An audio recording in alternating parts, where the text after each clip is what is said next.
Hermano Pandilla, espero que se encuentren bien. Y bueno, pues vamos a dar inicio a esta clase número 11.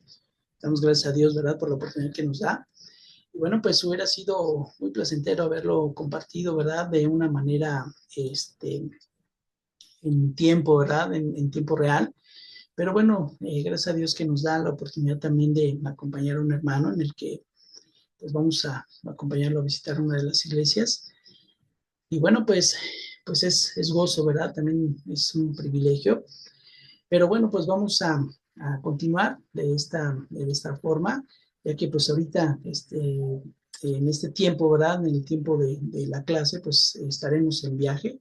Entonces, pues está la autorización para poder enviar la clase grabada.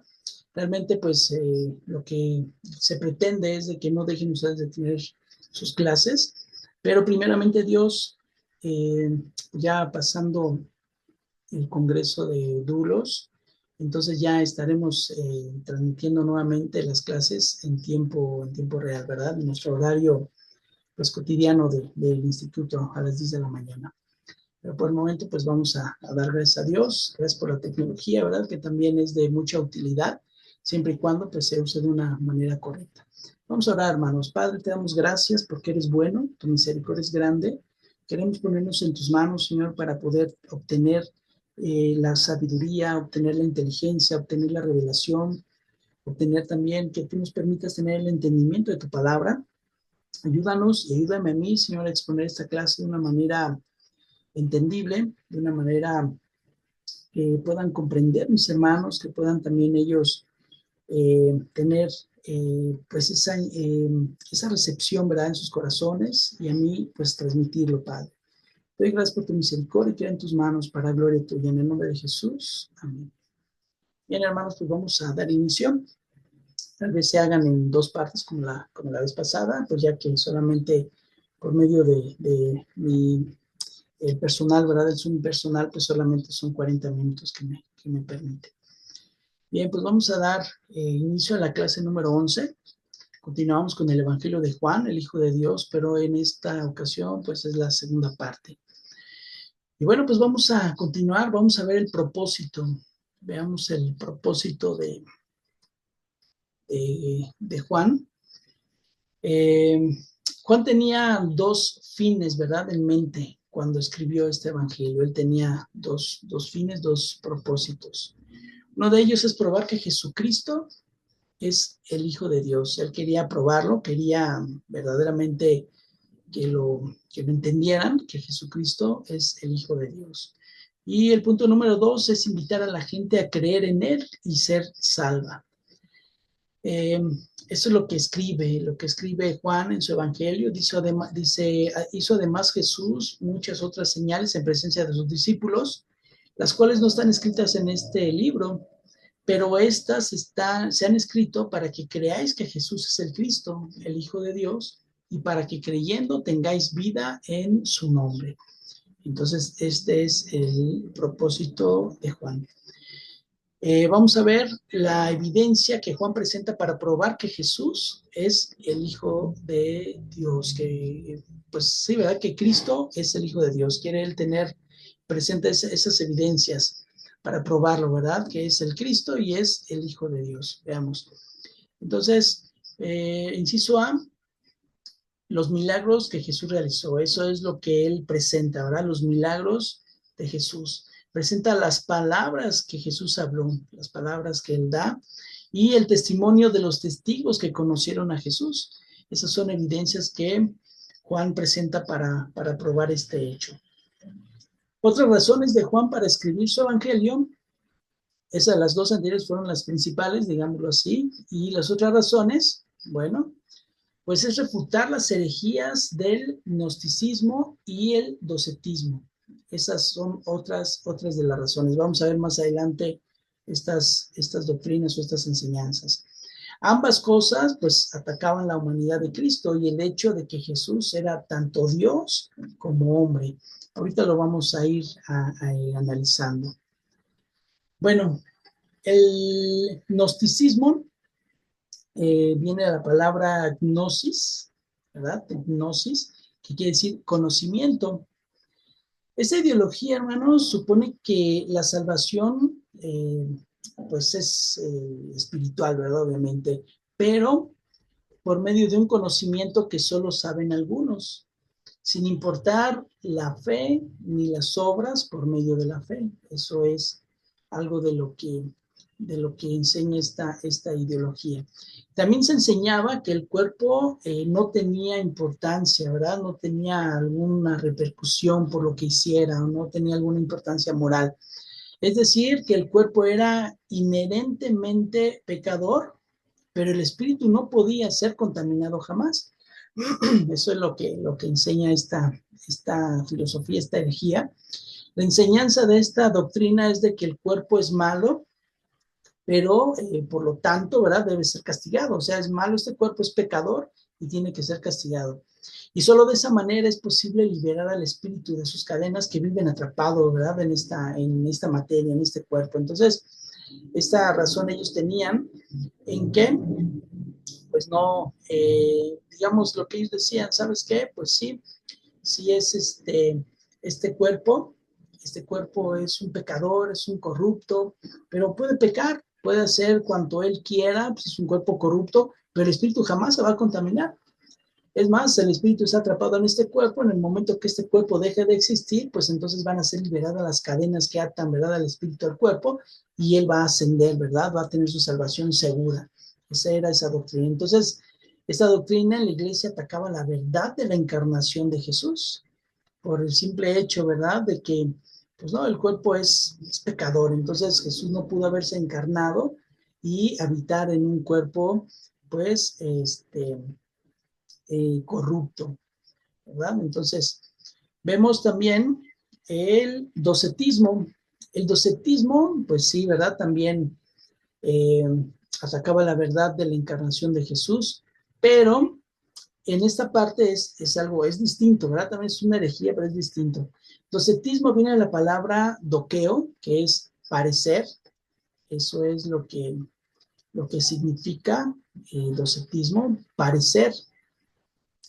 Entonces, lo que hace esta doctrina es que, bueno, a finales, ¿verdad?, del primer siglo de la iglesia fue cuando apareció, pero esta doctrina, esta falsa doctrina, promovía una falsa visión de la humanidad de Jesús. ¿Y cómo es eso, verdad? ¿Cómo es una falsa visión? Bueno, es decir, que solo parecía tener un cuerpo humano, así como el nuestro, como el que tenemos, este cuerpo de carne, este cuerpo corrupto. Y como doctrina, el docetismo niega la humanidad verdadera de Jesucristo. O sea, por un lado, el gnosticismo es de que sí, el cuerpo, pues el espíritu está viviendo en un cuerpo corrupto, pero el cuerpo corrupto, pues puede pecar, pero el momento de quedar inerte, al momento de ya morir, entonces sale el espíritu y va al cielo, ¿verdad? Porque no se puede contaminar jamás. Y el docetismo es, pues, ahí es de que sí reconoce la humanidad o la divinidad de Cristo, pero realmente no reconoce que haya estado en un cuerpo como el nuestro, ¿verdad? Un cuerpo corrupto. ¿Y qué es lo que hace? Bueno, pues esta corriente tiene una influencia, es una influencia platónica, es decir, por la influencia de Platón en aquel entonces, él escribía esto, y él afirma que son únicas, o sea, digamos que el cuerpo era algo así como un fantasma solamente, ¿verdad? Como un reflejo. Entonces, esta doctrina, el docetismo, permitía que Jesús pudiera ser de alguna manera divino, como les decía, pero negaba su plena humanidad. Los docetistas, porque hay otro tipo de docetistas, pero los docetistas acérrimos es lo que ellos creían. ¿Sabes qué? El cuerpo solamente es una ilusión. O sea, Jesús vino, sí es divino y sí se presentó, lo pudimos ver en algún momento, se pudo visualizar, pero es como un fantasma. Solamente él vino, visitó y sí creemos en su deidad, pero nada más como un fantasma, como una ilusión, ¿verdad? Óptica nada más, ¿verdad? Lo podemos ver, pero después ya no lo podemos ver. Entonces, no estuvo en un cuerpo material, él no pudo haberlo hecho así. Eso es el docetismo. Entonces, el docetismo tiene problemas muy graves, ¿verdad? Con las verdades fundamentales del Evangelio. ¿Por qué? Porque si no hubo una presentación del Señor en su divinidad, pero encarnándose, entonces hay un problema grave. Entonces quiere decir que no hubo una muerte física. Y si no hubo una muerte física por los pecados, entonces tampoco pudo haber habido una resurrección. Entonces es una herejía tan terrible que pues es lo que Juan, ¿verdad?, está refutando. Juan refuta todo eso. Y fíjense que qué interesante, ¿verdad? Porque si es así, que Jesús no vino, no se humanizó, entonces no hubo muerte, tampoco hubo resurrección, entonces ¿dónde está la salvación, verdad? No pudo haber salvación. Y Juan, el apóstol Juan, quien escribió este evangelio, en una de sus cartas, en primera de Juan 4, del 2 al 3, entonces él habla de esto. Dice en esa parte, en esos versículos, primera de Juan 4, 2 al 3, en esto conoced del Espíritu de Dios, en esto conoced del Espíritu de Dios. Todo espíritu o toda persona que confiesa que Jesucristo ha venido en carne es de Dios. Y todo espíritu o toda persona que no confiesa que Jesucristo ha venido en carne no es de Dios. Es decir, los docetistas, ¿sabes qué? Tú dices creer en Dios, dices que tú crees y lo reconoces como un ser divino, como un ser superior, pero si no reconoces que Él ha venido en carne, entonces no eres de Dios. Porque ellos decían, pues sí vino, pero no vino, no se encarnó. Entonces, eso es lo que refuta Juan en su primera carta, ¿verdad? Y es bien interesante todo esto. Entonces, vamos a ver ahora el contenido del Evangelio. Bueno, lo que Juan omite o incluye es notablemente importante, pero vamos a ver ahorita lo que no incluye el Evangelio de Juan, lo que no incluye el Evangelio de Juan. Como punto número uno, Juan no da una genealogía de Jesús ni relata su nacimiento. Es decir, que Juan deja toda esa parte de lado, no la menciona, no menciona el nacimiento, no menciona su infancia, no menciona Juan en su evangelio el tema de que Jesucristo es Dios, y más bien lo que menciona Juan en su evangelio es que declara que Jesucristo es Dios. Él no menciona su nacimiento ni cómo fue, como lo hace Lucas de una manera muy explícita, pero él enfatiza algo, ¿verdad? Enfatiza una verdad. Jesús es Dios.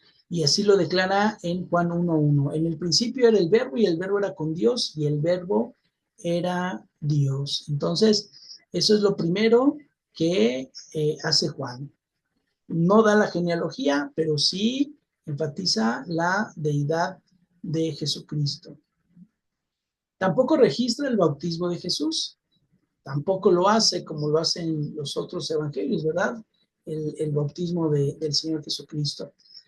Y no menciona en sí cómo fue bautizado, pero lo que menciona Juan es la declaración por las palabras de Juan el Bautista. Eso es lo que sí menciona, ¿verdad? ¿Y qué es lo que dice Juan el Bautista? Bueno, pues habla acerca de que Jesús es el Hijo de Dios, y las palabras que escribe Juan en su evangelio dice, el que me envió a bautizar me dijo. Esas son palabras de Juan el Bautista. El que me envió a bautizar me dijo, sobre quien ve descender el Espíritu y que permanece sobre él, ese es el que bautiza con el Espíritu Santo. Yo le vi y he dado testimonio de que este es el Hijo de Dios. Entonces no registra el bautismo, pero sí da palabras, ¿verdad? Que también pues dan esa idea de que Jesús fue bautizado, pero no como tal, no como la descripción de cómo lo fue, ¿verdad? También lo que no menciona es la cena del Señor. No registra la ascensión después de la resurrección del Señor, tampoco lo registra. Y no incluye las parábolas usuales que pertenecen a otros evangelios. Ahora, lo que sí incluye en el Evangelio de Juan, eso sí lo escribe, es de que da un relato cronológico del ministerio total de Jesús, cosa que no hacen los otros evangelios. Y el punto número 2 también ofrece el milagro de las bodas de Caná en Galilea. ¿Recuerdan, verdad? Donde Jesús convirtió el agua en vino. Él sí lo incluye, lo que no hay en los otros evangelios. También da detalles específicos de la conversión de Jesús, de la conversación, perdón, de Jesús con Nicodemo. Él da ese detalle en específico, ¿verdad? Tocante al nuevo nacimiento. Y qué interesante, ¿verdad? Que siendo un maestro de la ley, realmente no tenía, conocía mucha ley, pero no tenía revelación, ¿verdad? De ella. Nicodemo era un hombre eminente en las escrituras. También relata la reunión individual de la mujer samaritana en el pozo de Jacob. También lo menciona Juan. Juan menciona la resurrección de Lázaro entre los muertos, es lo que él también hace, y nos da los 7 yo soy. Hay 7 yo soy en el Evangelio de Juan. Y relata 8 milagros o señales, ¿verdad? Que no son duplicados por ninguno de los otros 3 evangelios. Son 8 milagros o señales. Sobre esos milagros o señales que hizo Jesús y que no se encuentran en los otros evangelios, vamos a verlos, lo que Juan escribe. Bueno, Juan destaca el amor de Dios. El amor de Dios es, pues como sabemos, ¿verdad? El primer mandamiento, y el segundo, amarás a tu prójimo como a ti mismo. Entonces, es lo que hace Juan, él destaca, ¿verdad? Ese amor del Señor. También con frecuencia aparecen ideas contrastantes. ¿Cuáles son, verdad? Las ideas contrastantes que menciona mucho Juan, bueno, pues es luz, tinieblas, algo contrastante. Creencia, incredulidad, amor, odio, terrenal, celestial. Eso es lo que con frecuencia aparece en el Evangelio de Juan. Y como vimos, ¿verdad? El propósito de Juan, que esa es la verdadera razón de que se escribió este Evangelio, ya lo leímos al principio de esta clase, y es el propósito que Juan, o el propósito por el cual Juan escribe este Evangelio. Ahora, en este pasaje hay 3 palabras claves en el pasaje que el propósito, ¿verdad? Por el cual fue escrito, y hay 3 palabras claves. Primero fueron las primeras, son 3 palabras claves que es señales, creencia y vida. Voy a regresar un poquito. Dice, además, hizo Jesús muchas otras señales en presencia de sus discípulos, las cuales no están escritas en este libro, pero se han escrito para que creáis que Jesús es el Cristo, el Hijo de Dios, y para que creyendo tengáis vida en su nombre. Esas son 3 palabras claves, ¿verdad? Entonces, las señales fueron diseñadas para revelar algo de la persona de Cristo, de los muchos milagros, ¿verdad?, que Jesús realizó. Juan seleccionó 8 para probar su punto sobre la persona de Cristo. Ahora, en señales, las señales hacen referencia a milagros que tienen una importancia pues muy especial, ¿verdad? Y la primera es la conversión del agua en vino. Esas son una de las señales, ¿verdad? Ese fue su primer milagro que el Señor hizo en las bodas de Caná. La otra es la sanidad del hijo de un noble. Esas son señales que Juan registra. Y bueno, este es bien interesante, ¿verdad? Porque cuando el oficial, ¿verdad? Dice que era el oficial del rey, que regresaba, ¿verdad? Porque su hijo estaba enfermo y fue a buscar al Señor. Dice que cuando le dijo estas palabras este hombre, ¿verdad? Que fuera porque su hijo estaba muriendo, estaba a punto de morir.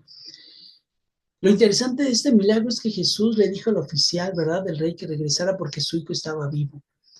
Y pues no queda ahí, sino que el hombre, dice la escritura, Juan lo registra, dice que creyó a su palabra. Un hombre, pues, pagano, ¿verdad? Un hombre que trabajaba para el gobierno de Roma, dice que creyó en su palabra. Qué importante es, ¿verdad? Es creer, ¿verdad? Nosotros tenemos las escrituras y a veces no creemos, ¿no? Lo que está escrito, no creemos en sus promesas del Señor. Pero esto es una señal, y lo que enfatiza aquí también Juan es que creyó el hombre creyó a su palabra, a la palabra que Jesús había dicho, ¿verdad? La otra señal es la sanidad del paralítico de la piscina de Bethesda. Estos pasajes, hermanos, también es algo bueno, es interesante analizarlos, son solo como dato, les voy a dar este dato. La última parte del versículo 3, donde dice que esperaban el movimiento del agua, esa es la última parte del versículo 3, y todo el versículo 4 no aparecen, hermanos, no aparecen, ¿verdad? En los textos originales del griego. ¿Y eso por qué? Porque en el versículo 4, algunos dicen que era una superstición que el moverse el agua, el primero que se metiera era sanado. Y se dice que, pues, era una superstición porque el movimiento del agua se debía a que la piscina de Bethesda contaba con dos estanques, era uno al norte y el otro estanque al sur, y que al pasar el agua de un estanque del norte al sur o del sur al norte, entonces generaba ese movimiento, ¿verdad?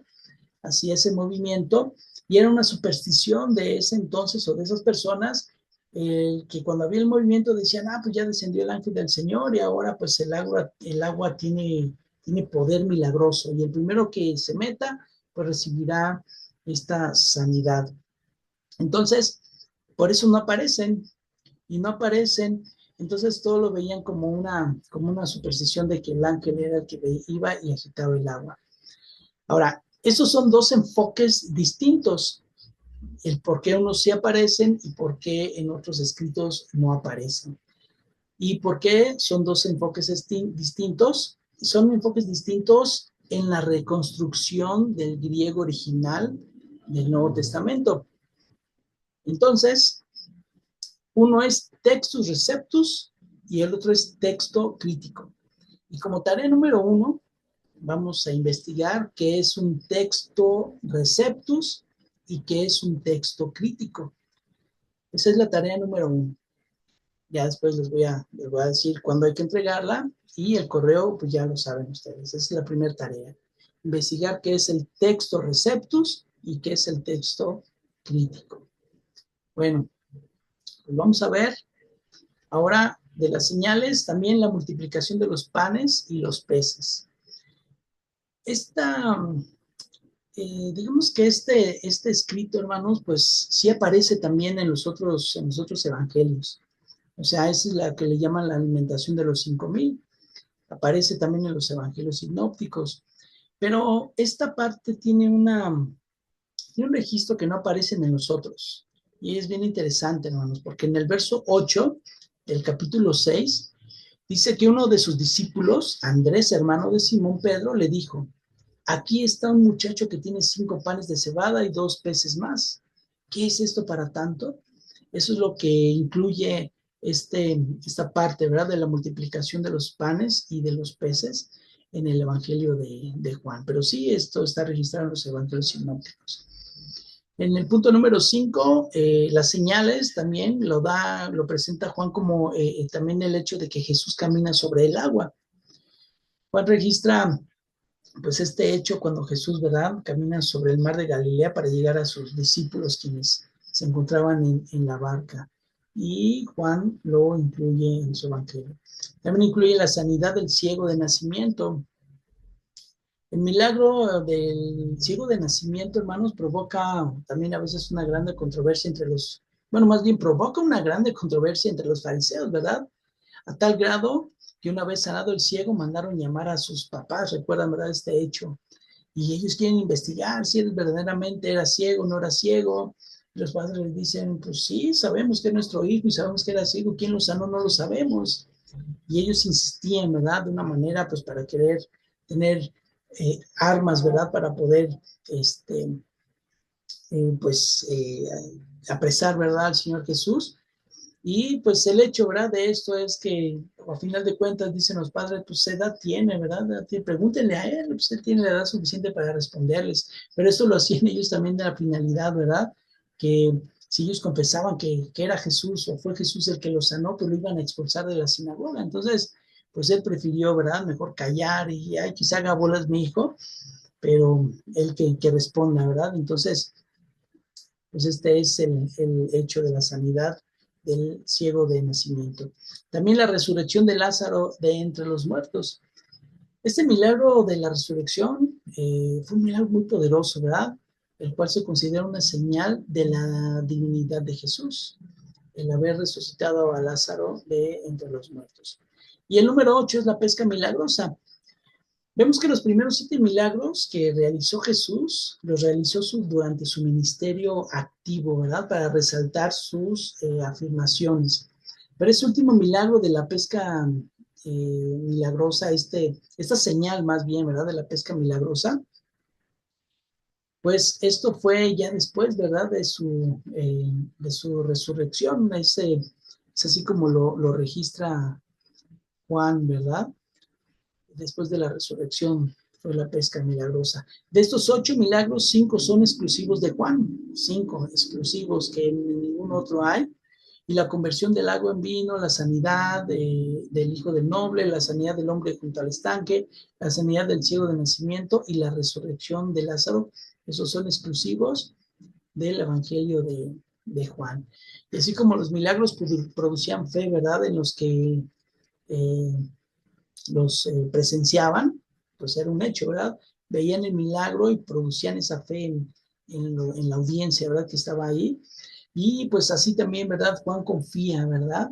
Que en la inclusión de los milagros, como en los sermones, generará fe en los lectores de su evangelio. Ahora vemos el otro punto que es creer, que es los tres palabras que resaltan en los versículos que leímos, ¿verdad? Del propósito por el cual fue escrito el Evangelio de Juan. Y Juan utiliza la palabra creer a lo derivado de ella, ¿verdad? O sea, o algo derivado de ella, más de 89 veces en su Evangelio. Así es que Juan deja claro que la salvación la reciben los que creen en Jesucristo. Sin embargo, pues para Juan, creer en Jesús o creer en Cristo es más que una mera aceptación mental de su deidad. Es decir, no, pues sí, creo y ya. Pues no, ¿verdad? Sabemos que esto no es así. Pues esto implica una confianza completa, ¿verdad? Una entrega total de la vida propia, ¿verdad? A Cristo. Eso es como es creer, ¿verdad? Así como permanecer en esa relación de creencia. Y creer en Cristo y tener fe en Él es algo que permanece a la voluntad, ¿verdad? Que es algo que pertenece más bien a la voluntad porque se escoge de una manera racional, es decir, con el entendimiento. Yo decido creer en Cristo y decido seguirlo, ¿verdad? Y mantengo esa fe y la mantengo, ¿verdad? Para que todo pues sea efectiva esa, esa salvación, esa credibilidad en él, ¿verdad? Esa fe genuina. También menciona la vida.